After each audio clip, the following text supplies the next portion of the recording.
are back. We're back live. Hey, how's it going, man? Hey Daniel, all good. Hi everyone. This is episode 20 already from the Threat Researchers Live, April 28, 2022. So Daniel, how are you doing? Pretty good. How about you, man? I'm great. We're gonna start with something new, which is a Oh, disclaimer. We have to do that because sometimes we talk about things that might interfere with what is right or not right according to YouTube. So prefer to not get banned uh, if possible in any way. With that out of the way, what are we going to talk yeah. about today? So we have pretty packed agenda. If you followed on LinkedIn, if you saw me on LinkedIn, you probably saw the topics that I put out there. It's quite a bit, but in summary, the headlines are we're gonna talk, of course, or go back to all the attacks and all the cyber conflicts that happened during Russia-Ukraine, Israel cyber activity. So there has been some hiccups in Israel because of some events that happened there. Not unusual for this time of the year, but Daniel will cover it in more detail. Who's behind it, why they're doing it. We're gonna go through several DDoS attacks, either related or unrelated to the cyber conflict or the Israel cyber activity. We're also gonna talk about the botnet landscape. So there's a couple of new botnets that came out that are interesting to look at, and also some new botnets in development that we wanna put our eyes on. Maybe make a new section here and talk about the future of what to expect in botnet landscape Yeah. as they get developed. It's good that we can keep an eye on them as they do their development public in GitHub. So thank you for that already to all the bad guys and the good guys as well, because most of them do it for education, of course. That's the first thing. Educational purposes only. Yeah. Raids and arrests, all the drama last month, and some legalities. I'm not talking about the disclaimer that we just did, but yeah, Daniel illustrating it. Nice T-shirt, Daniel. New Thank you, one? thank you. Nice T-shirt as well. Yes, yes. Oh yeah, yeah. It's not a new one. If you go back a couple of streams, probably you will see him again. Uh, I need to change my garderobe, so I have for every episode a new T-shirt. That's a hint, Radware. We need new T-shirts. Yeah, it's you gotta write it off, all right? Every month Oh, you get a new sorry. Yeah, T-shirt. yeah. I'm just putting you. Let's dive right in. So, Yeah, let's without, just jump right on in. yeah, DoomSec. So yeah, the first one I want to talk about is DoomSec. I'm sure we're all aware that there's a conflict going on between Russia and Ukraine. Mainly what we've seen is patriotic hacktivists, but we are now starting to see what is left of anonymous showing up underneath Op Russia and Op Kremlin. These are the two battle tags that they're using to announce what group they're in, their association. But anyways, it's about roughly under a dozen. I'd say there's probably about 4 or 5 active members. There's about another 4 or 5 people that are just reposting information and disseminating information. You can mainly find these groups on Twitter, Telegram, and they also have a personal website, which is kind of interesting. A lot of these hacktivist groups lately have been building their own websites. Something we'll talk about a little later. Also, another group, DragonForce, also has their own website. But the interesting thing about DoomSec is they've actually posted up what we call new blood content. This was an old term used in Anonymous that described like the package that was given to new hacktivists. So like inside these are lists of different tools that can be used, like brute force and OSINT tools, but also specifically like SQL type of tools. So SQL map, JSQL, SQL Ninja have each. These are simple tools that hacktivists for the last decade have been using to do simple attacks, but also denial service tools such as Anani DDoSer and DDoS Riffer, which are both HTTP flood tools, and then also Saddam, which is a amplification tool that they're suggesting. Now, the interesting thing is that, as I said, in this new blood package, they've been trying to There we go. Woo! Just learn how to use a slide deck. Yeah, giving you control of my PC is still something that scares me, but yeah, just real quick and open this up. Anyway, so DoomSec has put out this new blood package, as I was talking about, where they contain tool lists, and this is an extensive list of tools that is contained in a certain post from Pastebin. So obviously, anonymous hackers normally post up in the Pastebin, and they'll have a list of all the tools that they suggest running. So these are the tools: Are You Dead Yet? Slow Lores, Tor Hammer. Very popular tools, and going to Xerxes, which is a very old tool from 10 years ago, but still has some relevance. And Black Horizon, Crescent Moon, these are tools that were kind of used by the Anon Ghost groups. But the list goes on. It's pretty extensive. But the thing I found funny and noteworthy that I want to show here is that while we call this new content, it is a new paste. It is of old tools, but it also shows the tactics of anonymous hacktivists, is that they just kind of scrape content and they just kind of throw it together. And here is actually our Radware's protective solutions and suggestions that we always put at the end of our ERT alerts and security alerts that we put out through the threat intelligence division. And this was kind of funny because simply what these kids in DoomSec had done is they start copy pasting all the anonymous attack tools that we had posted about in our alerts going back for years, and they didn't realize that they kept this section. So I think it's kind of funny. At the end of the suggestion of tools is a DDoS mitigation section for protective services and the way to secure your networks from the attack. So I think it's kind of funny, very strange. Why reinvent the wheel? The only good ideas are those that you stole. Yeah, but I mean, it serves both ways, right? You want to launch an attack, this is how you do it. If you want to protect your assets, we got a little section at the bottom too. So good on you, DoomSec. Next time, put in the disclaimer and the copyrights, okay? Yeah, exactly. So yeah, there's that. There's a couple of other things here that we want to talk about as far as DDoS activity. That was related to Russian-Ukrainian conflict. So cryptocurrency.com was a DDoS attack that we had saw. Yeah. I'll let you take this one, Pascal. Yeah, we have so much content that we don't know anymore what the order of the slides are, so you have to excuse us if we get confused sometimes. So currency.com, yeah, so they were attacked, and it's indirectly related to the conflict between Ukraine and Russia, because the CEO of currency.com announced on April 12th that they would be halting operations for residents in Russia. And of course, yeah, as you know, there's many malware groups in Russia, ransomware groups, and it might be that they would be interested in keeping access to their cryptocurrency. So it's not a good thing if they get banned from currency.com, which is one of the biggest ones. So a few hours later, cryptocurrency.com or currency.com better, was a target of a failed DDoS attack. Failed because their servers are housed in a ultra-secure locked private cage in Equinix. It's the same cage where several of the world's foremost exchanges are being located, like the Dow Jones, Nasdaq, also London and Frankfurt stock exchanges are in similar cages. So they're pretty well protected, not only physically, but also in the virtual world.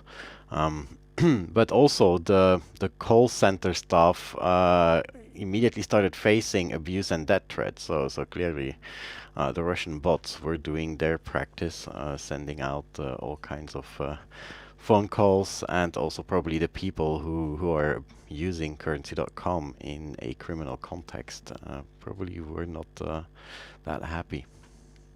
Well, it's kind of crazy with this whole Russia-Ukraine situation, just seeing all these other assets outside of military targets that are being hit. Like we were just going to the next slide here. The Ukrainian Postal Service was hit by a DDoS attack, and while this is still, like, I guess, part of the government, it's not really military strategic strategy. But anyways, I don't know if they were asking for it, but here's the way the story went down. That was not the root cause. Yeah. So military was not the reason they got attacked. Yeah, exactly. Yeah, but it's like a tit for tat thing. Like there's a cause and effect in everything here. And on April 12th, the the Ukrainian Postal Service had released a set of postal stamps, as you can see over in the image, of a Ukrainian soldier giving a nice little gesture to a Russian warship. And this Russian warship was Like this, the Mus. right? Yeah, exactly. Two thumbs up. Way to go, dude. He's giving it 2 thumbs up because that ship actually sunk the day after these stamps were released. Now it's contested how the ship sunk. Russians say that there was a fire and ammunition depot or something like that caused a hole and it sunk while being towed back in. The Ukrainians say they hit it with a missile. Either way, the thing's on the bottom of the sea. And because of that, the stamp had just generated a lot of demand and attention. I mean, people from all over the world. I'm personally a stamp collector. I would love to have this in my collection just for fun. It's a very interesting piece and has historic value to it. But it also caused a lot of attention the other way. On April 22nd, the Ukrainian Post Office experienced a pretty large-scale DDoS attack that was aimed at its systems and also online store. While it wasn't attribute who was behind it, clearly the objective of the DDoS attack was to prevent the sales of these stamps and to impact, the spread of this. So, interesting situation here. It's something that we're starting to see, like in cyber war, as far as like in these conflicts. What isn't a legitimate target? Normally, you think maybe like service providers or military and strategic targets would be the obvious, but it turns out pizza restaurants and postal service seem to be the common target of a cyber war.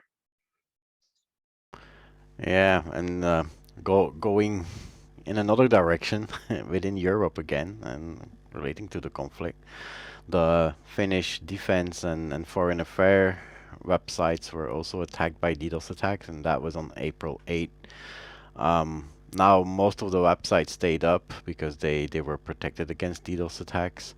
But the same day on April 8th, and that's the cause probably behind the attacks, is that the Ukrainian President Zelensky was addressing the Finnish parliament through his video link, what he does with pretty much every country. But also in the weeks before, there were different reports and media news where Finland is considering seeking NATO membership, which of course is not that well received by the Kremlin, given the fact that they're fighting against Ukraine because they were afraid that Ukraine might join NATO, and they are against Ukraine joining NATO. Now, Finland also has a big border with Russia, so if Finland now also joins or would join NATO, that would be not really according to the plan for Russia.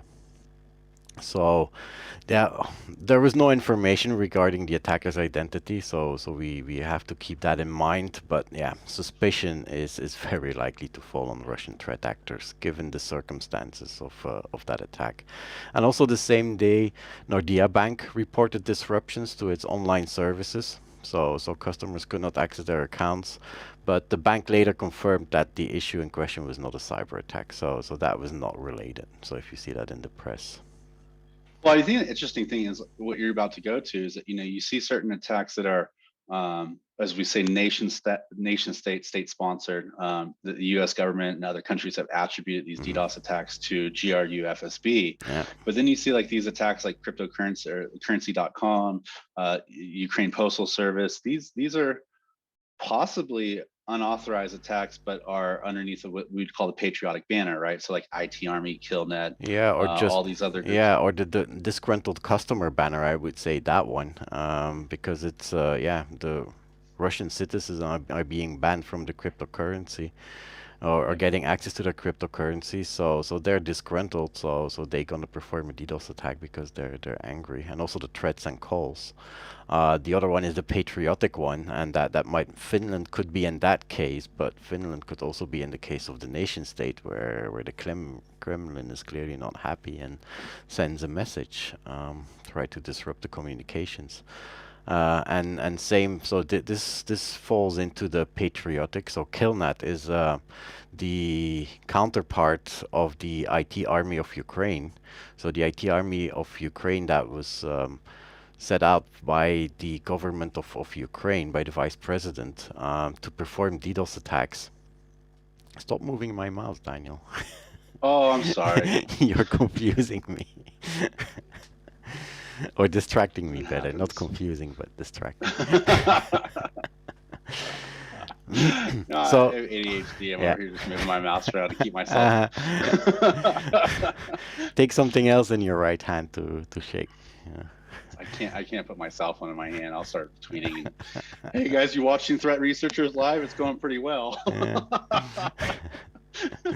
So Killnet is a counterpart of the IT army of Ukraine, but the Russian part of it, not the Western part. So those are the two patriotic movements, let's say, that are trying to get people to attack different targets that they are pointing out. So this pro-Russian threat group was attacking Czech entities, and among those entities were the Czech railways and also two smaller airports, but also public administration portal, and then later the ones who announced it, so the Czech National Cyber and Information Security Agency. I'm not going to try to NUKIP or something.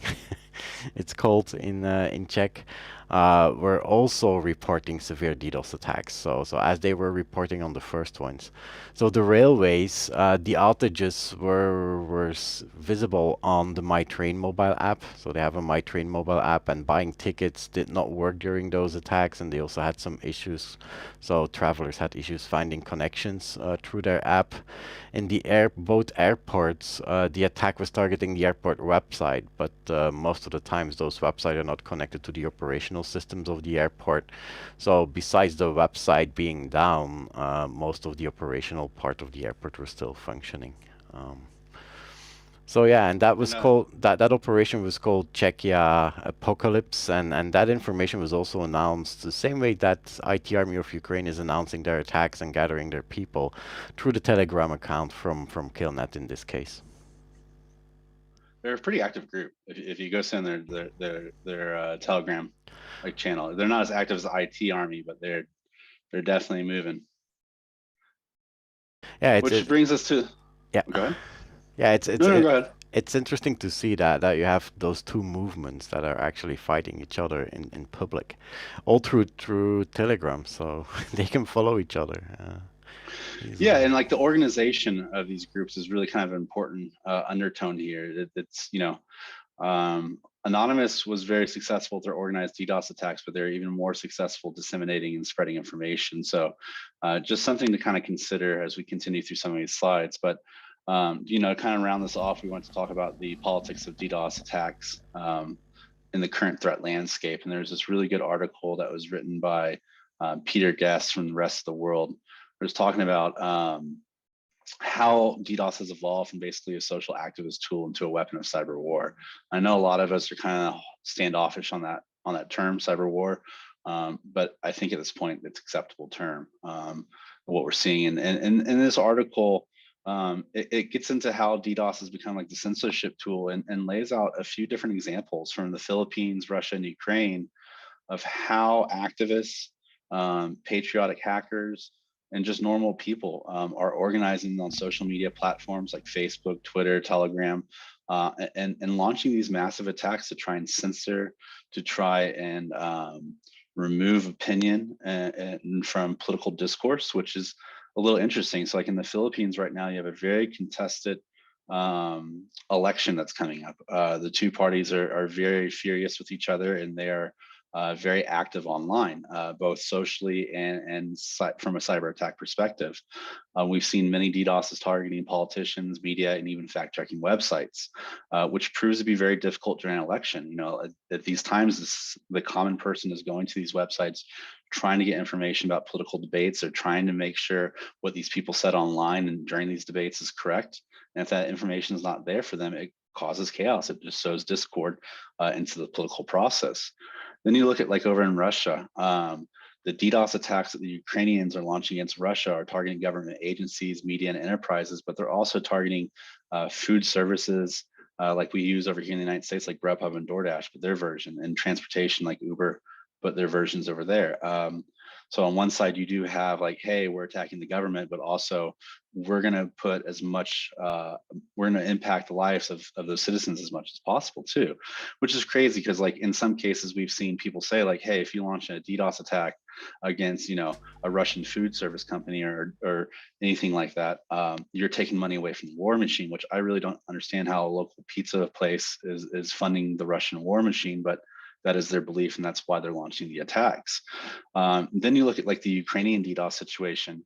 The Russians are launching attacks against government agencies, financial institutions, and service providers as a way to silence those local regions and to put them in a blackout as the invasion continues. And this is a common tactic that we're seeing in what we call hybrid warfare, where you see cyber and kinetic together, where you see disruptions to internet providers as the invasion increases into those regions, which is kind of scary. You know, like I said, 10 years ago, these were simple tools used by social activists. And today these are tools that are used by almost anybody and everybody. They're freely and widely available. $20 gets you a service for a month. And it's really easy to engage into the political discourse, which is kind of a scary situation, if you ask me. But then what we're seeing also in Russia is hacking at unprecedented scale. So generally, what we see in the Western media is that Russia is attacking us. And that's the news that we see all the time is Russia attacks are inbound. They're never are outbound, they're never inbound. Now you're playing with the mouse too. Sorry. I was just seeing something in the chat. That's why I was getting nervous. It's curiosity. Oh, Pickle's back. Yeah, Pickle? Pickle's back. You know, Pickle. We got your docs, bro. But you know, it's did they ask an interesting question? No, just a remark that there's something in social media that's almost similar to a DDoS called ratioing.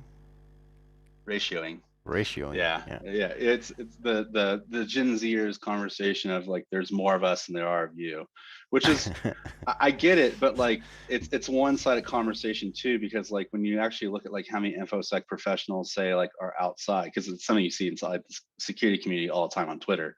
There's more InfoSec professionals outside of Twitter than there are inside Twitter. So like while you think you might have the ratio at the moment, when you actually pull the full audience, it gets a little crazy. But yeah, no, it's us against them, and whoever has the biggest numbers. It's kind of interesting. We won't run down the whole of it, but you know, social online democracy is a power. Yeah, but like I was saying, I think the boomers will be better at it than the Gen Zers, no?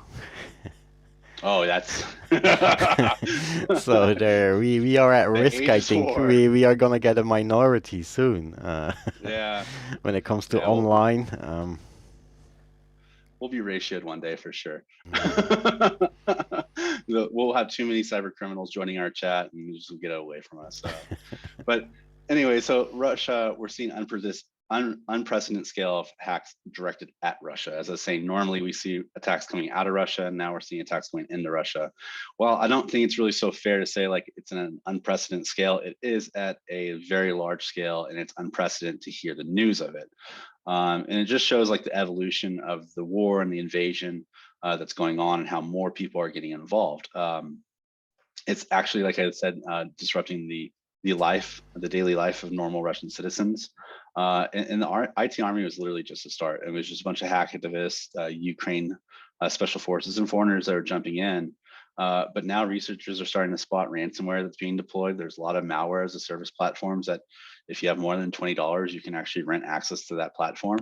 And they're actually seeing vulnerability scanning. So there's been several exploits and several vulnerability bounties that have been put out against Russian assets. So that just kind of shows evolution of what we'd say the threat landscape, right?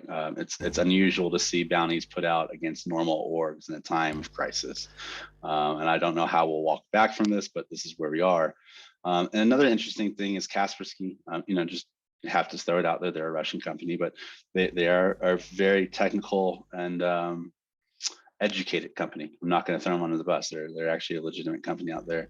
But they've recorded and they've put out information saying that, you know, Russia's seen a record level of DDoS actually, attacks. yeah, actually, it was not about Russia. Most of the attacks that they were mentioning were European side, were Western side attacks. So they recorded a good level of attacks in Russia, but when you read through their overview, they're talking mostly about the attacks on Ukrainian sites, also the attacks on the Czech. So pretty much all the attacks that we covered on the Western side. That's what Kaspersky is focusing on. I Which is guess, cool. trying to gain some positive perception. They're a good company, but yeah, I can understand why the ban is there as well. Eugene has its ties with the KGB, so yeah, there's always that risk. Do you wanna take that risk or not? That's the question. I have to be fair, and I have to say, like, the same thing can be said about U.S. agencies and European antivirus agency companies. Yeah. It goes all around. We've all had our passing experience, but the greater point about the unprecedented scale of attacks is that it might send Russia further into isolation, which is kind of like this concern, the new word splinternet that's going around. And it's unfair, right? Like, as I said, when you're impacting the daily lives of citizens that aren't involved in the conflict or don't even support the conflict, and you're pushing them offline and you're censoring them even further, it almost sounds like a job for Elon Musk, to be honest, but we're not going to get into that. But no, definitely not. Coming back to putting them offline, there was that interesting interview from David Bombal where he interviewed what was his name again? The Russian Kiri something. I forgot, an ethical hacker, so who was in Russia and who made the point, and he's right. The more we try to isolate Russia and disconnect them from the internet and censor what they can see from the Western world, the more we are actually putting them in the narrative of the Russian government, because the Russian government has their state media and has their websites that are working fine inside the country, and they can geo-block whatever comes at them. There will be no impact on those websites when you visit them from inside the country. So you're actually not helping the citizens seeing the truth. If you want them to see the truth, you should not be DDoSing those websites or trying to disconnect them from the internet. You should help them to stay on the internet. Well, it's the sad thing is, like, a lot of the well-protected assets in the government agencies can do the geo-blocking, but a lot of the small and medium-sized businesses are still being impacted, especially by other people that are internal to Russia that are launching attacks against the own Red Curtain, which is a little interesting when we get into, like, actually looking at targeting. So we got to take control again. There we go. Woohoo! So this is that's only a sample of the targets, right? Yeah, this is a segment of the targets from a 30-day time period last month from the IT Army. So these are the Ukrainian patriotic hackers that have launched DDoS attacks against these verticals in Russia. And like I said, you can see the ones that are clearly military targets and acceptable underneath any types of form of engagement. And then you can see the ones that have no place of being targeted whatsoever. Food delivery services, pharmacies. I mean, this is kind of crossing the line, in my opinion. I mean, that's my opinion. But as I said, the opinion on both sides is that if we launch these attacks against these organizations, it takes money away from both sides' war machine. So both sides have justified attacking local pharmacies as a justification of war, like, because of what has happened, which I think is pushing the line, why it might actually send Russia into further isolation when you're targeting unnecessary verticals. So definitely interesting situations are going on over in Russia and Ukraine. But if we just go a little further south on the globe down to the Middle East, we will find several other issues that are cooking up down there. In March 2022, Israel experienced a very large DDoS. Some said it was the largest DDoS attack in Israel's history. But this DDoS attack targeted the Prime Minister's office and also the Ministry of Health, Interior, Justice, and Welfare. Very notable DDoS attack. A lot of people saw this. Iranian hackers took credit for the attack, and they cited this an Israeli operation as the reason why they launched attack in response. So this was a pretty serious attack that a lot of people saw, and then going into the next month of April, the DDoS attacks continued. So in April 2022, it's this month, yeah. It's getting away from us so quickly. This month kind of snuck up on us here. The Israel Airport Authority website was also experienced a DDoS attack. There's like 7 other agencies as well. One of them was Channel 9 News, but I couldn't verify the other ones. Once again, you have pro-Iranian hackers, this time in Iraq, that claim responsibility for this attack. And this campaign was allegedly to coincide with this is really weird in my opinion, the 2-year anniversary of Soleimani's death, he was assassinated by the US in Baghdad. He was the head of the Quds Force, which I don't understand why, if the United States is behind it, why they attacked Israel, but this is what happened. It's kind of an unpredictable threat landscape over in the Middle East, and it's something you kind of have to keep your head on a swivel. Specifically because groups come and go. One of the things I've been very passionate about talking about is a lot of these attacks that happen in Israel. And over the years, OpIsrael, which was a notorious operation that targeted Israel on April 7th, has pretty much all but disappeared. This group used to have thousands of participants. It went to hundreds of participants to now just like a handful of participants, and they're not doing anything. They're reusing old tools. They're reposting old things from the years ago. There's no leadership. There's no direction left anymore. And it's sad to see people going off bad intel, but the new wave is actually coming from DragonForce Malaysia. The replacement for OpIsrael is OpsBedil. This is a renewed hacktivist operation that's now seen its 2nd year and repeat. So like generally, cyber events in the Middle East are anniversary yearly type of campaigns. So in general, Israel sees a spike in conflict between like March and June. This generally has to do with overlapping holidays that are conflicting opinions with different religions. And because of that, what you see is hacktivist groups having reactionary or reactions to physical or political confrontation in the region. So generally, these hackers aren't they aren't the first response. They're the reaction to something. They take a lot of motivation to organize these people. There has to be a cause to fight for, which Anonymous kind of lost their edge with that. They kept repeating the same operation year over year, but there wasn't a new war cry. There is a new war cry coming from DragonForce Malaysia. But the interesting thing is these hackers aren't actually in Europe or in America or even in the Middle East. They're located over in Southeast Asia, Malaysia, and Indonesia specifically. And they're targeting religious, financial, transportation, education, government, and small and medium businesses, which is typical for hacktivist operations in the region. And they're also launching defacement campaigns. They're doing scanning and exploitation, leaking data, and launching DDoS attacks. Now, the interesting thing about this group is that they're actually very well organized. They have their own website. They don't have to worry about being booted off of any other forum. No one's there to censor them. They actually have a lot of talent there as far as graphic design goes, because they're constantly putting out some interesting graphics when it comes down to attacks. So specifically, they will make second year in a row, yeah. Yeah, 2nd year in a row. The graphic designer is really happy about this. So these are examples of their target advertisements where they'll post, their war banner, their icon, and then they'll actually have their targets below both the URL and the IP address. And if you go into the forums, they will tell you about like what types of tools to use, what time to attack. It's very, very organized. It's something that we recently wrote an alert about and published. And I believe that link will be down in the resources. Yeah. I already put all the links in the resources down below.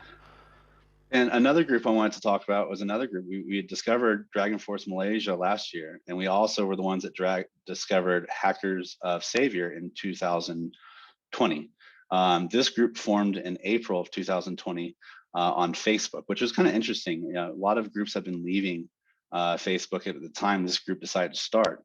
And they're known to participate in what they call Jerusalem. Jerusalem is an operation that is about to start like literally at any moment. It comes on Al-Qaed's Day, the last day of Ramadan, which is the Iranian version of Jerusalem's Day. So they celebrate Jerusalem as their holy site, and it's also met with a lot of anti-Semitic comments and statements about taking Jerusalem from the Israelis. Because of this, there's a lot of tension and there's a lot of cyber attacks launched. They've already launched 4 campaigns in 2022, and last night in their forum, they also have their own website. They also have their own Telegram channel, and on their website, they're talking about they have a new threat campaign that would be starting within hours. I don't know exactly what their time zone is, but I am assuming as we go into the weekend and as things might escalate in the region, we could see a response from both DragonForce Malaysia and Hackers of Savior targeting Israeli and Israeli businesses. And this also follows after the Israeli Cyber Directorate issued a warning ahead of Al-Qaed's Day, which is kind of strange. They actually didn't really have any intel. They're running with the 2020 content. If they had just simply gone over to the Hackers Savior site, they'd actually find some relevant information. But as I said, the operation is expected to begin on April 29th. Which so is over to you, tomorrow. Pascal. Which is tomorrow, but yeah, beast mode. Is that tomorrow? Yeah, depending on where on the world you are. Pickle is trolling us, I think. He has a good question that actually we're not sure we want to answer, but are there any kind of Geneva Convention type standards for what is and is not allowed in cyber warfare? I don't think that cyber was part of the Geneva Convention. I know there was a treaty at some point that was signed between a couple of nations where they said that they would not attack each other in cyber attacks. So that was done in Switzerland very recently, remember? That was also the time a couple of months later some Revo gang was picked up and jailed in Russia because of that. So that was like a reaction to that. But besides that, no. And also cyber warfare, many of the attacks are patriotic hacktivists, so they don't fall under the Geneva Convention, I believe. Well, the interesting thing, let me just put it this way. The rules are being written as we go along every day. And at the end of this conflict, when everybody goes to The Hague and everybody's put on trial and everybody has to talk about what happened, painful. then the rules will be written. And then we will know, hey, if you're a citizen outside this country, you cannot engage. And it will be either way. It could go either way. It could or could not. I'm not going to say it could go which way or not. But yeah, I don't even know if The Hague will rule over cyber or not. For the physical, yeah, for all the war crimes that are being done, and there's quite a few that have been that have been going on from both sides actually. So I think that The Hague will be an interesting discussion, but I don't know if cyber warfare is something that can be discussed in The Hague. I'm not sure of that. Well, I'm actually going to take a minute to this last response from Pickle's a good one. Really going to get me going here. What Pickle is saying is that, this might actually be a good idea to actually start setting guidelines. Well, the problem is that we're a giant world connected to one internet, and we have all different types of laws. Like here we have CFAA, but in Israel we don't. So it really depends on where your computer is. You can actually commit certain crimes and get away with it.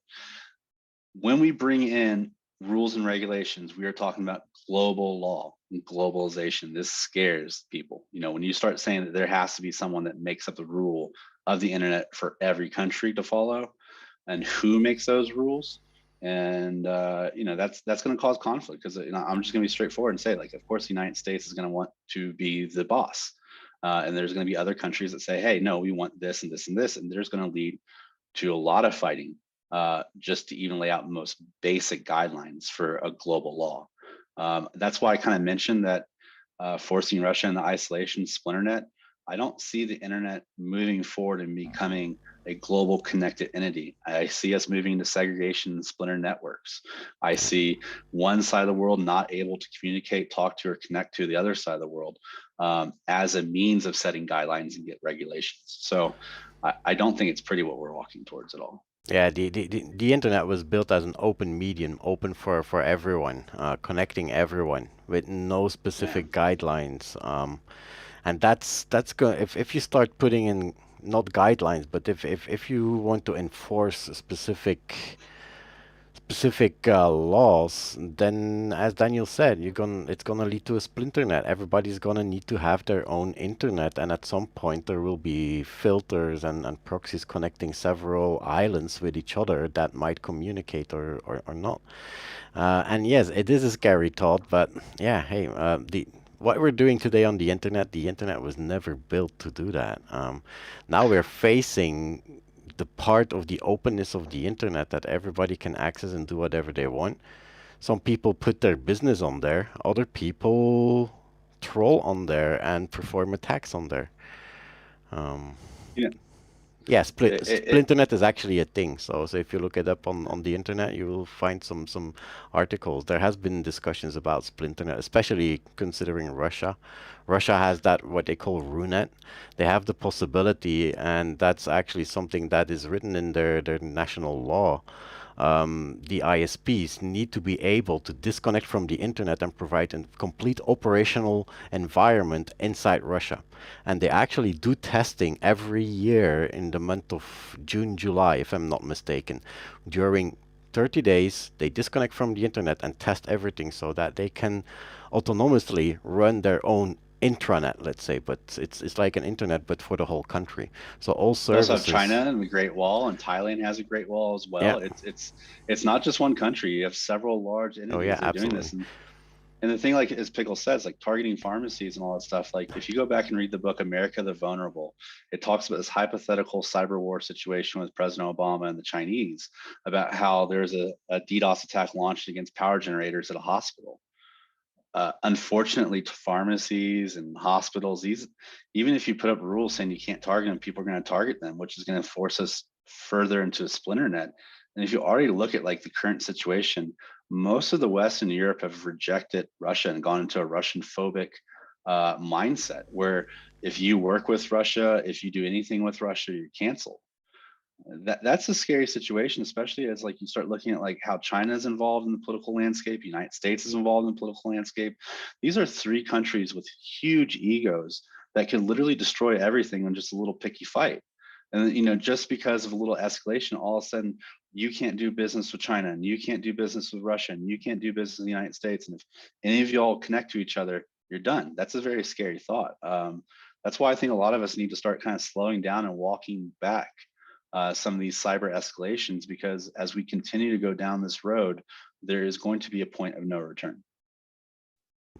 Yeah, we've been saying that for a couple of years now, but it's getting worse and worse. Well, Teenage Mutant Ninja Turtles are ultimate NFTs. Yeah. Okay, from the Teenage Mutant Ninja Turtles to Beast Mode. So who's Beast Mode? Beast Mode is well, the first evidence that I found about Beast Mode. I don't know if it started in April of 2020, but it's a while back for sure. So that was a YouTube video by someone going by the name Melodic on YouTube, explaining how to set up Beast Mode version 5 and also reach out to his Discord to buy the source code of Beast Mode. But some important news by Fortinet, and Fortinet has been pretty active lately. They've been on a streak, because they will come back in a couple of slides further down as well. But Fortinet found that Beast Mode now incorporated 3 new very important vulnerabilities that are being leveraged across several botnets at this point.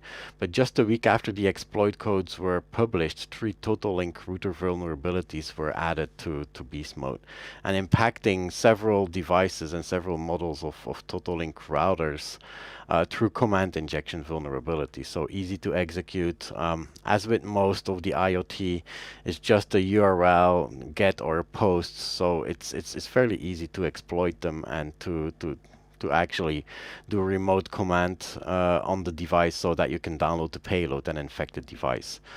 So you have the 3 ones from TotalLink, which I will come back to in the next slide. But first, there are also older vulnerabilities that they added. So the remote command execution for D-Link, some from TP-Link, IP cameras, Huawei devices, also Netgear readiness were also added in the same streak. So Beast Mode authors increased the capabilities fairly well for their actual spreading.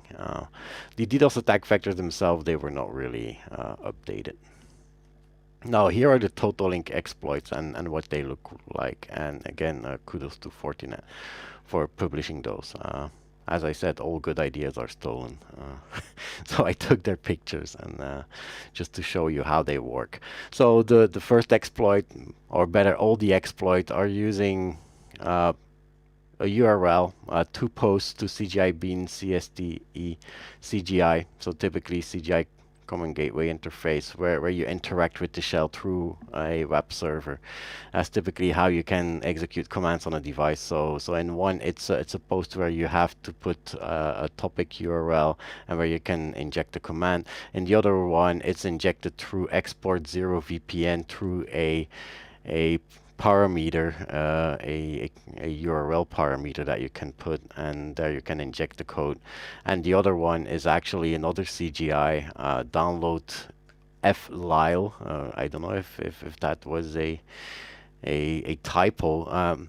Anyway, the download flile is correct, so I don't know if it's a typo from Totolink or not, or if it means something else, or just obfuscation maybe, because download file, everybody will probably search for download file because that might be a good target. So maybe they said let's obfuscate it and call it download file so that nobody can find it. But anyway, somebody found it, and yeah, so you can just put the payload there in that download file and just get your bot executed on the device. Another one, Enemybot, that also has had some new things coming around. Again, Fortinet. Congrats, Fortinet. They made a lot of my slides now. Discovered mid-March, and this one drops a file in /tmp.pound, and in that file it got some offensive language, but it also said hail keksec, which relates to keksec. So keksec, or kek security, is a known threat group. They have been active for a while. They have been running crypto mining and DDoS campaign in the past, and they are known to mash up several binary source code scripts and bring together what we call Franken malware. So taking best parts of different pieces and then bringing them together in a single malware or botnet. They're also known from Freakout Botnet, Hybrid MQ, keksec botnet. But in this case, Enemybot is specifically targeting IoT and server architectures. They are hosting their C2 server in the Tor network to hide it, and bots, of course, they need to access that Tor network, so they will use a hard-coded list of SOCKS proxy IPs to get access. Now, if you look at the spreading, there's quite some overlap with the previous one. So Enemybot has different methods. First of all, yeah, the hard-coded credentials we all know from Mirai, Telnet, and Secure Shell, but also the ADB, Android Debug Bridge, so the port 555 that you can enable on set-top boxes and on phones. That allows anyone to remotely connect to your device and then execute commands as root. So if you go into debug mode on your device, you're pretty much vulnerable to this attack. And then also several IoT vulnerabilities, of which the most important is the Totolink routers. Again, Log4j, another well-known one that comes back up. And then a new one that was disclosed in March 19, which is a vulnerability in IRZ mobile routers. Now, IRZ is a Russian company specializing in satellite communication. So they have mobile routers, and they have a vulnerability that allows any remote attacker or client to do a post into API crontab. And crontab, as you know, that's the scheduler of Linux.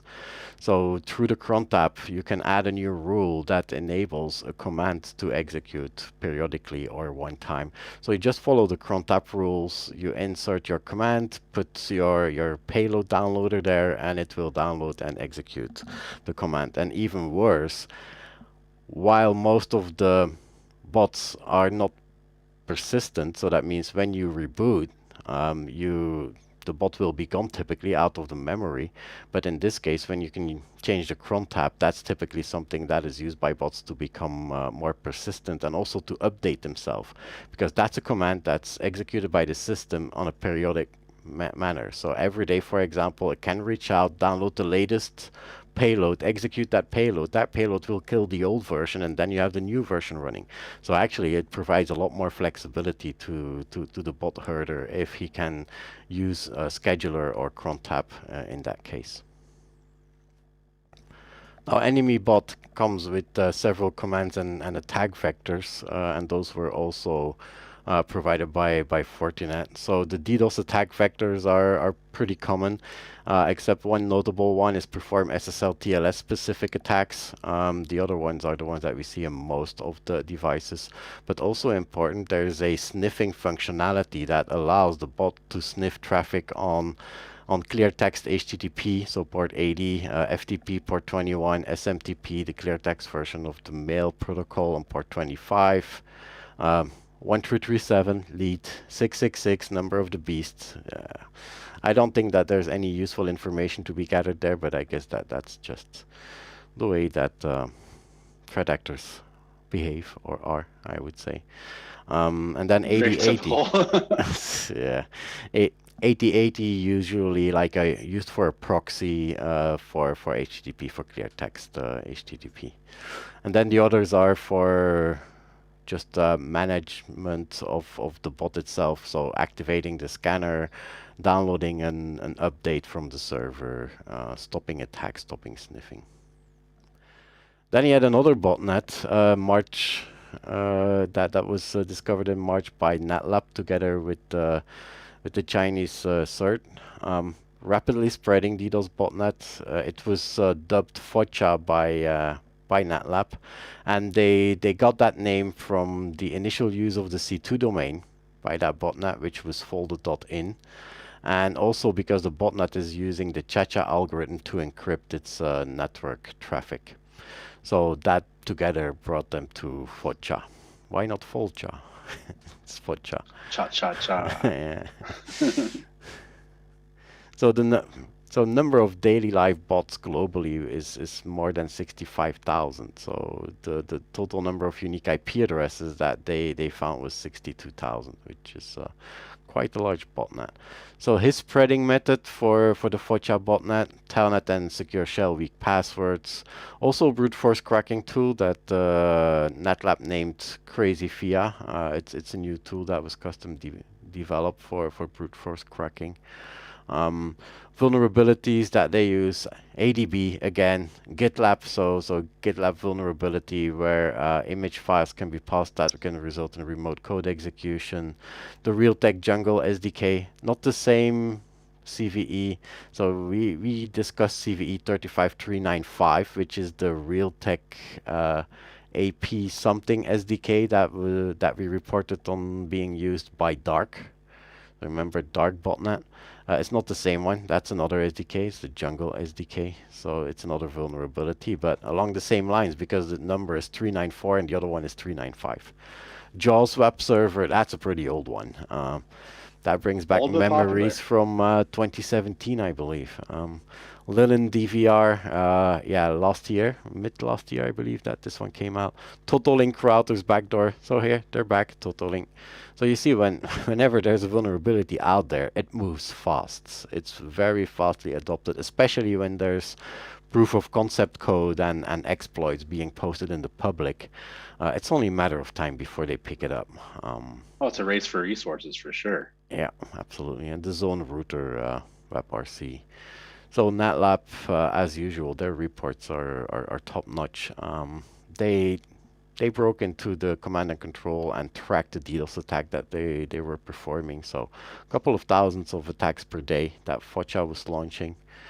And then also the switch in domain, because folder.in was taken down by the provider because there was a big increase in folder.in, and it was discovered that this botnet was using folder.in for their command and control.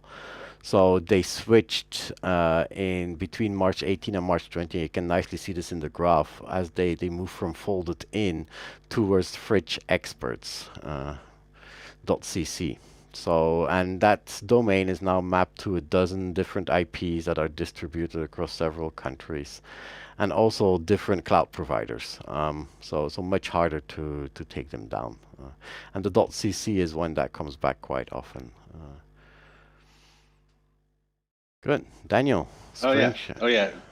Real quick, because this is not as detailed as what you went into, but we was it Trend Micro ended up discovering that threat actors were leveraging CVE 2022229965, which is Spring for Shell. One of the reasons why I want to bring this up was because Log4Shell was a very popular exploit by Mirai botnet herders. And what Trend Micro ended up seeing was a Mirai botnet herder leveraging Spring4Shell to infect servers in the Singapore region. The reason why I wanted to bring this out was a little funny. I'm not attributing it, but I'm just saying that the file name was the same file name structure that was used by VegaSec that was attributed to the GRU by the US government. That is funny if you to don't you. remember, Yeah. I do find it funny because earlier last month in our TRL we covered this about how the GRU had either used the source code or paid VegaSec to build a Katana botnet. This was a filing name structure that went along with that botnet, and it was taken down. It was a server that was hosted in the Netherlands after the US attributed to the attack. It was had to go. But I just wanted to throw that out there. It's kind of funny, people have to rebuild botnets, but here we go. Possibility that they could be back at it again. Yeah, so and in some sort of a new section to our threat researchers live, looking at what source code is out there of people who are working on new kind of botnets, and one that you came across, Daniel, is Mirai Plus. Well, I called it Mirai Plus. I'm not sure if that was the author's intent to call it Mirai Plus. It certainly is his intention to build a cleaner and easier to handle or to build version of Mirai. He, for example, he did not like the debug preprocessor statement, so what he did is he commented them all out and made it easier to build. Added some new hard-coded passwords to the scanner, some new exclusion lists with the Department of Defense, so nothing unusual. However, what is a little bit more unusual, some honeypot subnets that are put in there. So you have the list there, so check if your honeypots are part of that. If they are, bad luck, you're not gonna see him if he comes by. It's not perfect though. The author had an issue, so he has a comment in the proxy handling part. So when you perform application level attacks, HTTP attacks toward the server, you want to hide the source of the attack, you will need to use a proxy because it's TCP, it's connection oriented. So you need a proxy to hide yourself.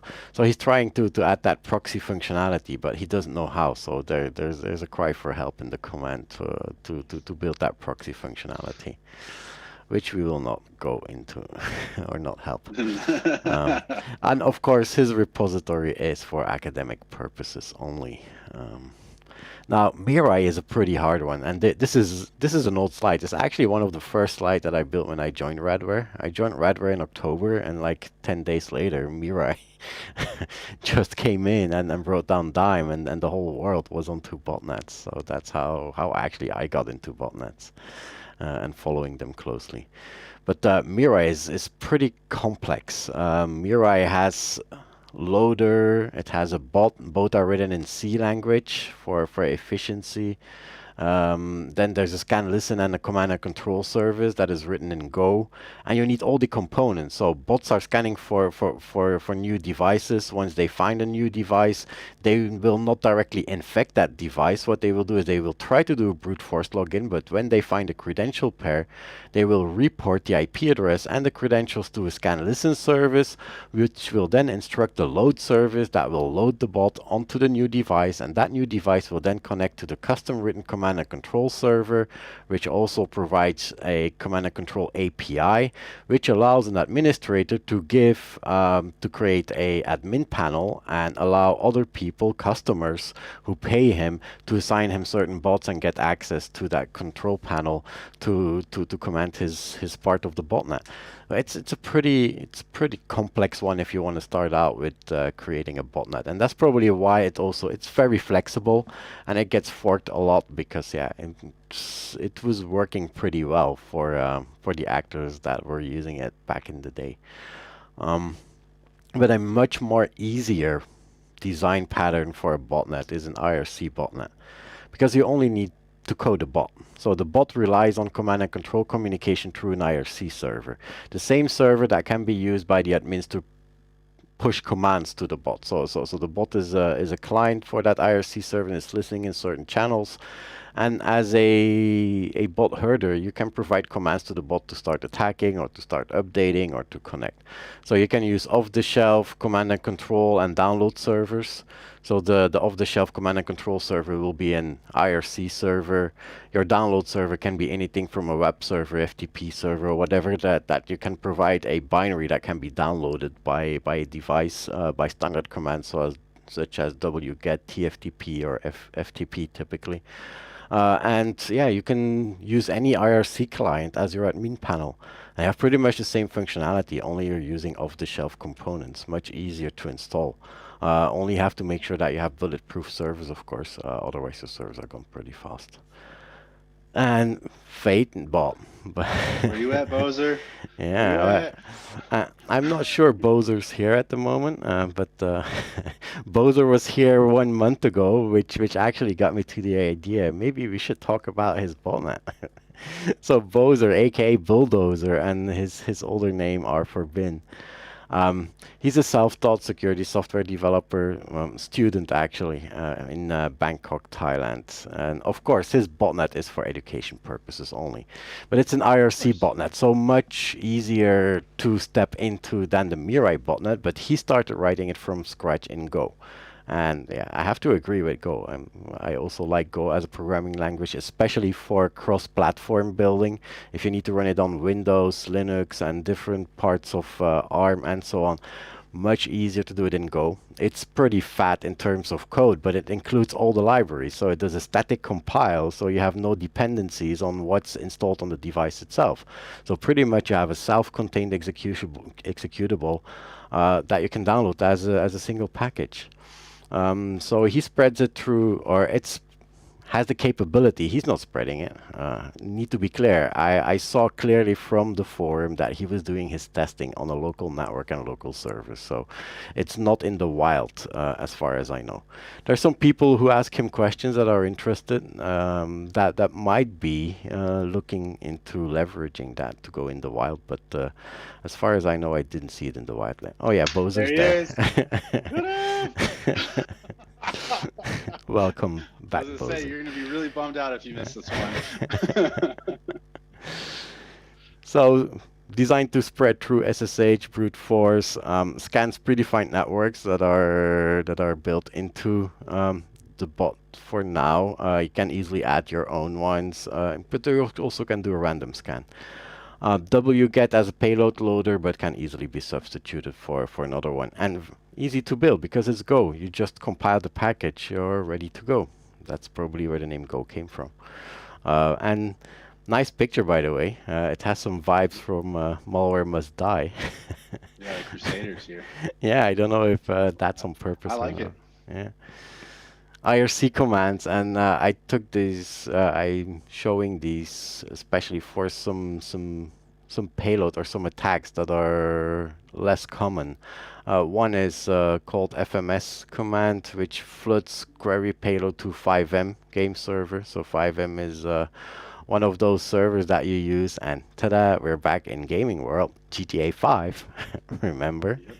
GTA Online, GTA 5. So 5M is a protocol that you can use for customized servers on GTA 5 to run your own server. So clearly for attacking 5M servers, and the other one, attacking resources on IPsec VPNs. I don't remember seeing IPsec in any other botnets until now. Do you, Daniel? I can't remember seeing it.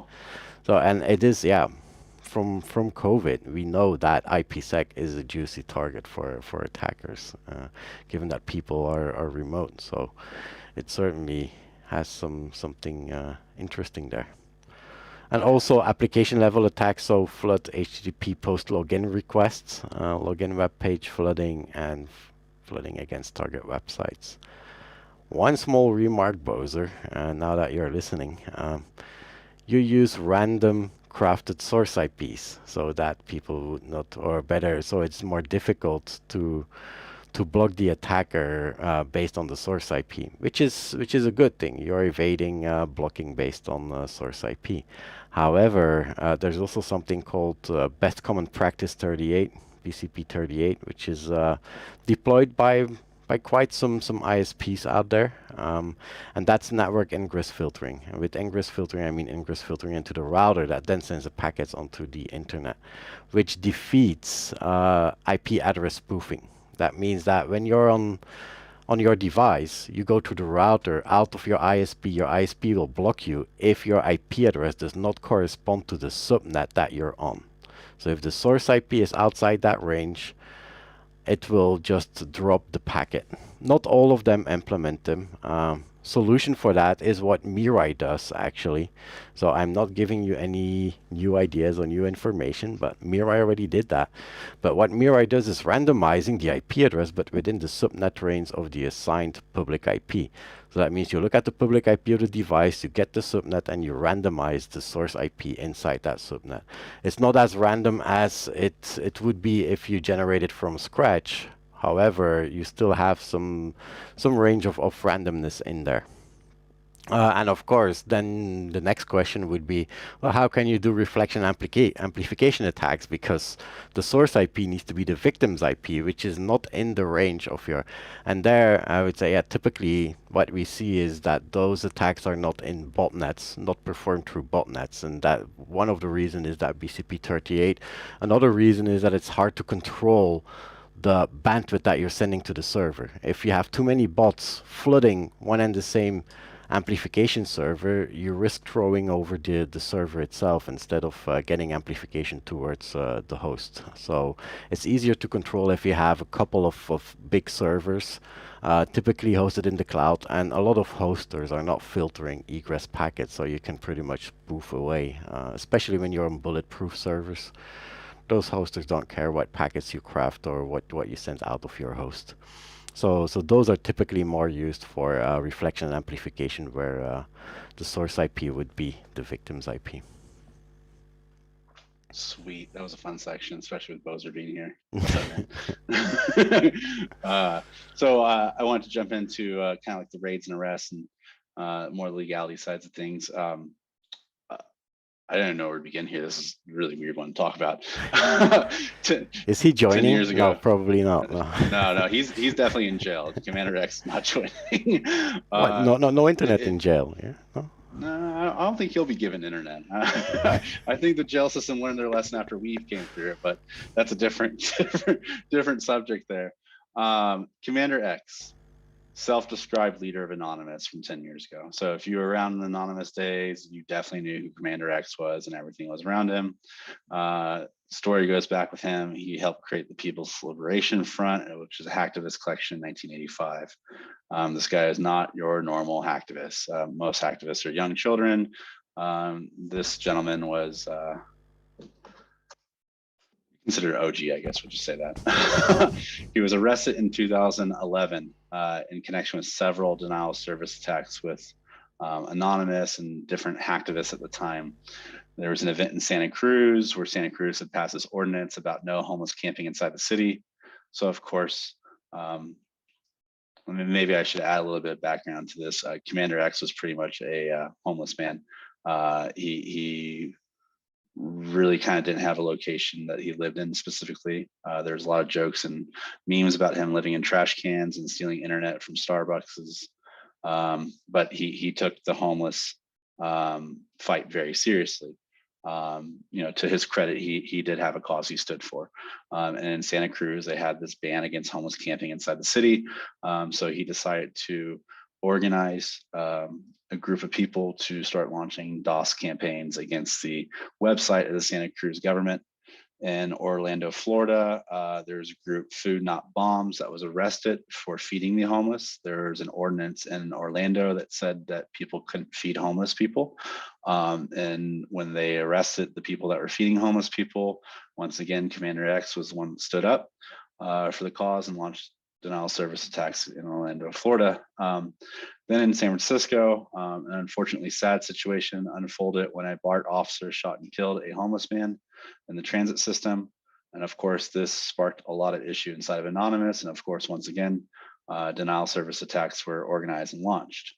When he was arrested, he ended up jumping bail the next year and he fled to Canada. in which he transported himself from Canada magically down to Mexico City, where he was arrested by the FBI in 2021, in which he was extradited to California, where he is pleading guilty this month to 7 counts of intentionally damaging a protected computer. That's kind of important. I always wanted to say that as far as like, is DDoS a crime? A lot of times this group like to say like, hey, if 100 of us walk into a business, is that a crime? Not really, someone has to force you out. If 100 of us refresh a website, is that a crime? Not really, someone has to mitigate it. But because of his malicious malintent and the way he went about organizing the attack, it was intentional damage to a protected computer. So is DDoS a crime? In his situation, yeah, it was definitely a crime.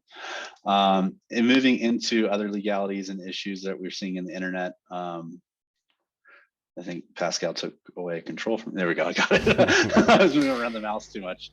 Facebook has stepped up the way that they're preparing for the Philippines general election. So I talked about this earlier about is DDoS a censorship tool and how it became a censorship tool. Meta is actually preparing for the Philippine general election on Facebook by enforcing several different policies, acting on activating their election operations center, all the way down to improving transparency from political advertising.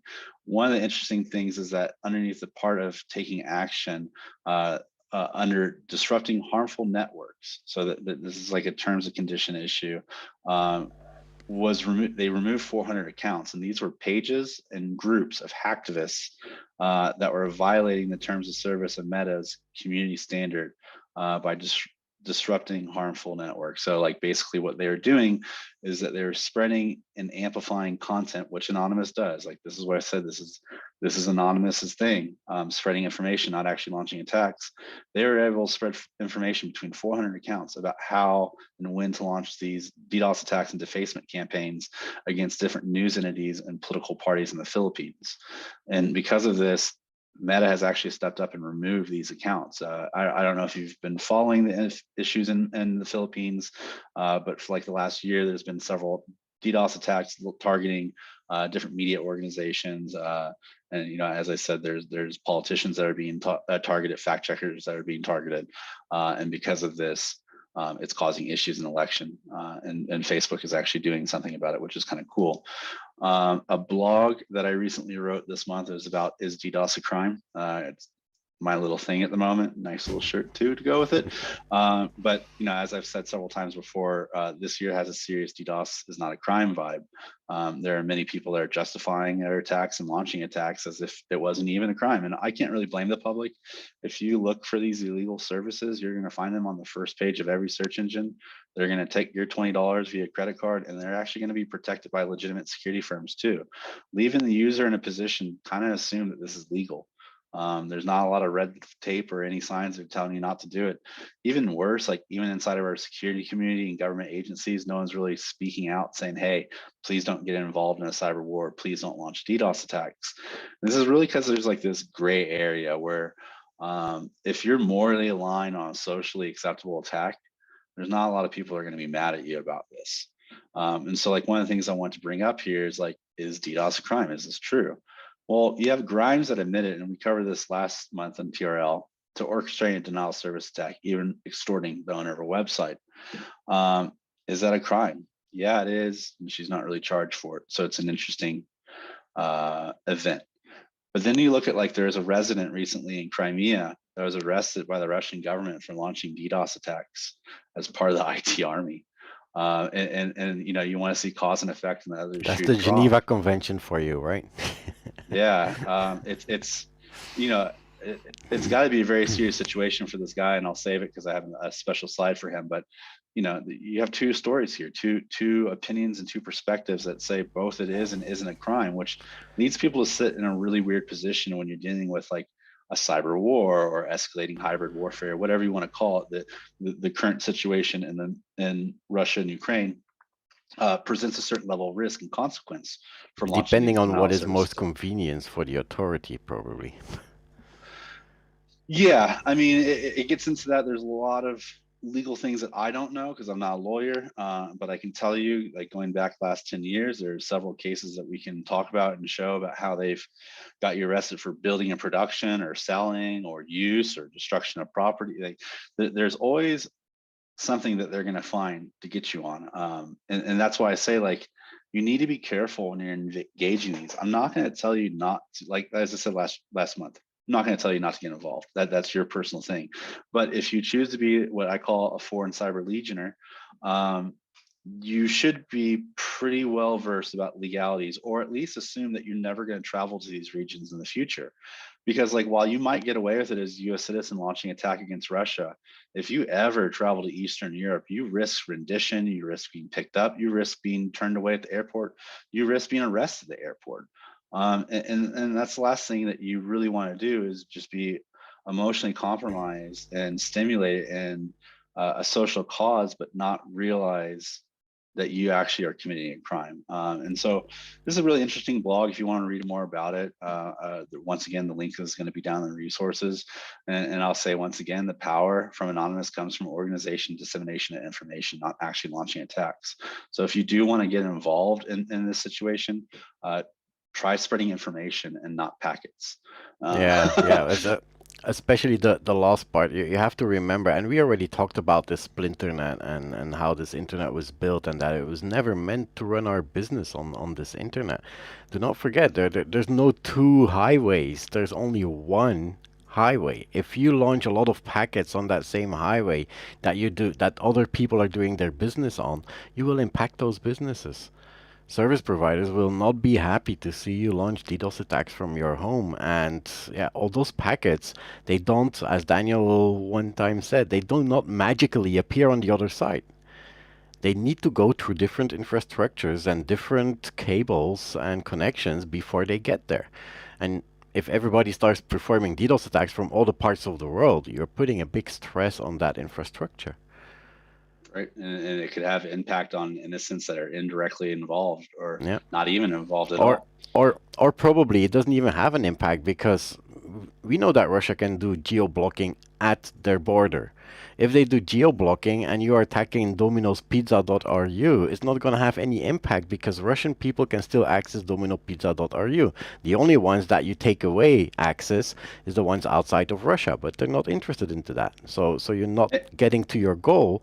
And at the same time, also, your packets might already be filtered by an ISP who says, hey, you're loading my infrastructure here, and you're clearly performing illegal, well, not illegal packets, but unsolicited packets. You're generating unsolicited packets, so I'm going to just filter them out. So you're not even sure that your packet will arrive on the other side. It's and always... even if they're not doing, Yeah. even if they're not doing geo-blocking, and your packets happen to make it all the way through and take down a pizza restaurant in Moscow, what is the purpose of that? I mean, I get it. You're mad, you're upset, and you're overcharged. Yeah, and well, you're outside yeah. the country. You want to do something, but Yeah, like, we cannot discuss the you're goals only, or ideas of people, but yeah, yeah, I just use pizza as an example, because it really has no sense to do it, especially if you have geo-blocking in place. yeah. It doesn't make sense to go to jail for DDoSing a pizza place in Moscow in the middle of a conflict that you weren't involved in. Let me just put it that way. Like, it's just common sense. Just think about escapes a it lot of people. before you do it. Lots of businesses are Yeah. depending on the same network that you are using to put your unsolicited packets through. Yeah. So this is another interesting article I wanted to Yeah. cover in our We little news already series here that talked we about did. this a while ago. That has been a while, but this one keeps Yeah. coming up as well, scraping. Well, it's interesting how the court case goes, because they want to keep going up in the court, but the courts keep throwing it down to the appeals court. And so what we're seeing is basically, as Zach Whitaker from TechCrunch covered, this ruling is the second ruling that's come down. It's reaffirming that scraping isn't illegal. And the little caveat is that as long as the information is publicly available, so you're not abusing anything, you're just scraping public information, it's fine. And this court case stems from LinkedIn. Yeah, but LinkedIn was very upset. there was an older case where data is publicly available. However, the way to access the data, you need some manipulation. And if you reconstruct a database that is business intelligence from another business, you reconstruct that database by scraping, then it was ruled illegal at that point. but that's a Yeah. while ago. I remember there was a case, and it was also in the Ninth Circuit, so there were different appeals, and at the end they won it because they were reconstructing a database that contained business specific information that they could not get access to otherwise. It's an interesting process. You know, the legalities of DDoS is very confusing. The legalities of scraping is very confusing. I don't know if we still have pickle here, but yeah, we definitely need guidelines and we need regulations. This is the Wild West, and you know the Wild West has developed. So like now we kind of need to have rules and regulations. Like I said, we kind of failed to stop a lot of this. So like this is kind of the reason why governments come in and tell us what to do, is because we failed to secure our own industry. It's the Wild West, but if we take away the Wild West, our whole world is crumbling apart. We have no Yeah. way to order pizza anymore. We have no way to get to our clothes and T-shirts. Lots of businesses will have trouble staying alive. Saying Wild just West because you is, can doesn't mean you should comes to mind when I think about the internet. The internet was designed as the digital halls of Alexandria, a place where information could be stored, resources could be stored for educational purposes. Now you look at the internet, it's covered in porn and games and you name it. It's evolved from something that we originally thought was a great idea to a whole nother beast. So flying by the seat of our pants, right? It's a very interesting situation. hoping for the best. Yeah, I know. Fingers crossed. Okay, so raids and arrests. This is kind of interesting here. Hydra Marketplace, which was the largest Russian language platform, was taken down by ZIT and BKA, which are two German law enforcement agencies. Hydra was running since 2015. As I said, it was one of the largest marketplaces to buy narcotics. Also, they sold data and documents, but they really kind of focused on narcotics. There were 17 million customers, 19,000 sellers. They had their own Bitcoin mixer, and they seized 543 Bitcoin, which is somewhere like 23 million euros. It's quite a bit. And their 2020 sales amount to 1.23 billion euros. I mean, I'm not European, Pascal, but would you say this is probably a large business over in Europe? Well, it's a little bit more expressed in dollars, so it might be 1.3 or 1.4 billion dollars. So I think it's pretty big, yeah. Yeah, it's an insane amount, but it's not cool Facebook big, but I'm pretty sure that if you have a large online store, many online stores would be happy to see a revenue like that in a year in terms of sales. And like this is what we've talked about several times, is that when you have criminal organized agencies online that have this much money, you know, look at like some of the ransomware groups are making hundreds of millions of dollars a year. Yeah. That is a lot of money to buy and build out infrastructure. You can pay off a lot of people. It is insane to see how rich some of these criminal organizations are. Exactly. And another thing is to see how young some of these people are. Doxing anyone, Daniel? I'm not. The Department of Justice is. I just want to make that clear. I'm not trying to be, you know, a jerk or anything, putting this kid's information. It's all over the internet. Department of Justice leaked it. You need a better signature. That's what I see. Everybody can copy that signature. This poor kid is famous now. So RaidForums there was arrest and takedown, and this was kind of like speculated for the last 3 months. Not a lot of people understood what was going on until it was fully disclosed, but it was Operation Tourniquet underneath the U.S. Department of Justice. They had announced the arrest recently of Diego Colio, aka Omnipotent from RaidForums. This is very you're laughing because I probably slaughtered that name, and I'm sorry. But this is a very prominent user from RaidForums. He was actually the owner and creator and proprietor of it. He was arrested in the United Kingdom while traveling. He's from Portugal. There's actually also several other undisclosed arrests too related to this operation. We'll see if that information ends up ever coming out. But RaidForums is a little bit more than just a conversation forum. It was a marketplace for cyber criminals. It's a place where you go buy DDoS attacks, DDoS services. You can read about defacements. You can learn about exploitation and scanning. A lot of malware service available there. It was quite a popular, chaotic forum. It went offline at the beginning of the year in January, and a lot of people suspected when it came back online in February that it was actually compromised by law enforcement, which turns out to be the case. The interesting thing in this is that number 2 at raid forums, a very popular hacker through last year, Pom Pom Perrine, I think I said that right. Who invents those names anyway? Isn't this like a Pokemon character or something like that? I think we talked about this before. It's a weird one. He responded to the actual takedown by launching breach forums, which is a replacement to raid forums. So good luck to Pom Pom Perrine running this and you know, holding, as what we used to call in the old days of Anonymous, holding the lightning rod, because unfortunately you're going to be the next one targeted. It's I don't know why people are so proud to talk about how they own these forums when they could be liable for what goes on.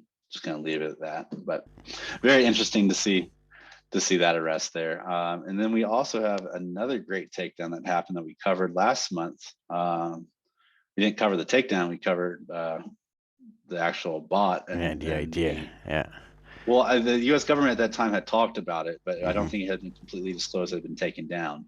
No, well, and we did not talk about the way they took it down and what happened. So more context on that. So Cyclops Blink, which is we call it Sandworm Cyclops Blink. So Sandworm, as you might know, it's a pretty well known threat group, Russian threat group. So attributed to the GRU. They already were involved in many attacks on Ukraine, some of which the most important ones everybody will remember, NotPetya in 2017, and then Black Energy that was going after the ICS and the energy companies in Ukraine back in 2016. And also we covered them in one of the first Threat Researchers Live with a botnet called VPN Filter. So NotPetya was malware, Black Energy was malware destroying stuff, VPN Filter was a botnet that was modular and that also contained DDoS capability. So that's why we covered VPN Filter back in 2018. In May 2018, the FBI sinkholed Sandworm's VPN filter, so basically disabling it. So it was, by then it had 500,000 routers and network storage devices in its grasp. So it was a pretty big one. But the FBI took the command and control and sinkholed the whole VPN filter and even sent the command to destroy itself and eradicate itself from the device. Now Cyclops Blink, yeah. Who invents those names? We need to come up with better names, guys. Because hey man, I came up with a name that was wrong, so you know, I'm done making names for botnets. Yeah. It's getting hard to keep track of all those names. Cyclops Blink is a replacement for VPN filters. So this one has been active since 2019. Started out, was discovered first in WatchGuard Firebox firewalls, but also Asus routers were impacted. It's very clever malware that used a way to insert itself into the firmware of the WatchGuard Firebox and actually had big serious control over the box itself and was persistent. Again, a modular malware, so pretty much like VPN filter. Believed to be capable of launching DDoS attacks, and the C2 infrastructure that the authorities, that the FBI took down, the command and control devices were 26 different IP addresses, of which 13 were hosted inside the US. So it's a Russian actor that was hosting his command and control servers inside the US to perform attacks on the US, most probably, and to spy on the US.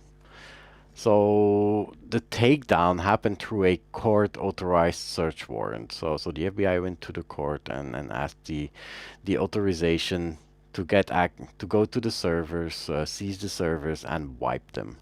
Now, before that happened, already WatchGuard and Asus were spreading information to their users how to remediate that bot on their devices, to check if they were infected and how to remove it. However, they found that even though that there was a lot of noise made around this, same as we make now on Log4j and Spring4Shell and all the other stuff, but only approximately 39% of the infected devices were remediated. So that's less than half. So the FBI asked to to get more control, or better to get access or to eradicate the bot from the device itself. And the procedure that they went through is, first of all, they used the C2 server, so they never came directly to the device as far as I can understand. So they used the C2 server, pretty much the same as with VPN filter.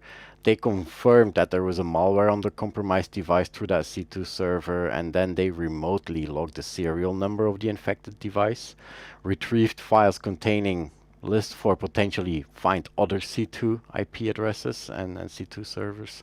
Then they removed the device and then changed the firewall rules to make sure that Sandworm threat actors could not reestablish control through the same way. So pretty much what another botnet would do when he infects a device that was already infected by a competing bot.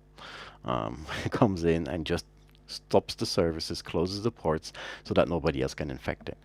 But the FBI noted specifically in that warrant that those commands did not allow them to search, view, or retrieve any device owner's content or data. I think it's important to note once they come into your device and start making changes onto your personal device. Now, I would say you've had the chance to do it yourself. Well, this is a very unprecedented situation here. I mean, many people have long debated and talked about hacking back, and how it was going to go down and what it would look like. And I would have to say that this is a really good and clear example of the U.S. government hacking back. No, I wonder if there were Russian WatchGuard devices. Maybe they left something instead of just wiping it. Just on a personal note. just gave a little bit of hope there. Right? They left him with one bot. So wrapping this up, ZLoader was also taken down by Microsoft's Digital Crime Unit. It was announced this month that they had taken legal action and technical action to disrupt this botnet. So basically, ZLoader was botnet compromised devices found mainly in businesses, hospitals, schools, homes around the world. To go back to Pickle's earlier comment, compromised devices in hospitals. We really do need guidelines and regulations here, because that's a problem. Criminals don't have ethics. Come on, we already saw that a couple of times. It's not the first times. Yeah, but some say they do, but it's just to change the public opinion about them. I don't believe that they have a lot of ethics. Money is money to them. I mean, look at, like, I don't want to go down like a deep hole here, but like look at like criminal drug dealers that sell with fentanyl in them, and they kill their clientele. Like, you think at worst case that the dealer would not want to kill their clientele with laced narcotics, but they do. That's a huge problem here in the United States. I don't know about any other countries that might be watching, but here in the US, it's a big issue. So you look at like into the digital world and digital crime, do they care? No, they just want to make money. They really don't care what the end results are. If they target a hospital, it goes offline and someone dies in the process, it's all business expense to them. It's all cost of doing business, which is, it's sad when you have people that have no morals and ethics that are just straight about business, but it applies to everyone, almost any vertical. Anyway, so this was run by a large global internet-based organized crime group. It was a malware as a service platform. Originally, ZLoader was just a stealer, just a low-level financial stealer. But over the years, it evolved into a very large platform.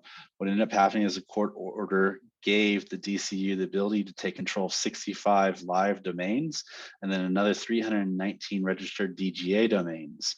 The interesting thing about this is that Microsoft actually went to the extent to dox and identify one of the threat actors behind the botnet, who is specifically writing components to spreading malware, ransomware payloads. So just kind of show you the evolution, ZLoader started kind of like his trick bot, just a simple little loader that was stealing financial information PII, and has evolved over the years into a very large malware platform service that groups like Ryuk back in the day were using ZLoader to drop their payloads. So pretty large takedown too. And as we've talked about in the past, the issues with these takedowns, arrests, and enforcement is that it just starts a fight. The fight's not over. This is just going to another round. So it's cutting off the head of the Hydra, so to speak, even though Hydra has been taken down. but look at like RaidForums. RaidForums is taken down, and then Pom Pom Paris brought back breach forms just the next day. So what happens when VegaSec lost their GRU botnet. Possible that they're spreading around again. What happened when VPN was taken down? We had Cyclops Blink, it was taken down again. So we're going to have something else. You look at ZLoader, it went down, but all this money they're making, they're not walking away from this. So they're just going to rebuild and come back at us. The problem is that when you do this, people evolve, they learn from their mistakes. And that's, you kind of want to keep criminals in, an uneducated, unevolution position, but they're evolving, right? They're learning, which is a major problem in my opinion. And yes, it's going to be difficult to keep them in that uneducated area. Because there's too much money on the table. Yeah, where is Simferopol? What the hell is Simferopol? Dennis Malikov of Simferopol. We'll have to Google it. And then the last thing I want to talk about, and I already mentioned this, could you imagine, I love this tweet, could you imagine spending a year in a Siberian labor camp because you listened to Ukrainian Ministry of Digital Transformation instructing you to launch a DDoS attack? And, we talked about this last month, and now we have our first example. So the FSB, Russian government, arrested a 29-year-old Yalta resident in Crimea who was an IT administrator. He worked on system admin, and he installed a tool, they won't say what tool, by the Ukrainian government. So obviously it's probably Disbalancer. I'll go as far as just to say that. I'm not going to attribute it, but they said that he installed a tool under the direction of the Ukrainian government that launched DDoS attacks against Russia. And from February 24th to March 10th, from his work computer, work computer, started carrying out attacks on Russian media outlets and financial services like Sberbank, RBC, Interfax, and several other agencies. And this is what I've talked about. Is DDoS a crime? While you might feel that you are justified and morally aligned and completely able to launch an attack against your enemy for whatever reason it may be, your enemy also has the ability to come and arrest you. And if you live in any kind of conflict zone, or you cross that line, or you decide to go on vacation with family 10 years from now, don't think the FSB is forgotten. Don't think the Ukrainian government's forgotten. Yeah. Yes, I mean, this is a legitimate issue that even strikes like LulzSec hackers and other people from 10 years ago, is that they face trial and serve their time in one country. But if they fly here to the United States, they could be arrested and tried on a whole nother level here too. So they don't leave, they just stay in their country. And that's the issue, is like when you get involved in these cyber conflicts and you cross a line, sometimes you're not going to be able to come back from that. And as I say, while you might be morally or ethically aligned with some social campaign, please, please, please think before you actually start launching these attacks, because you are going to pay the price at some point. You have to hold a lightning rod. You're going to get hit by lightning. It's going to happen. Just be careful. So on a less serious note, and with that sound advice, that's a commercial plug here. The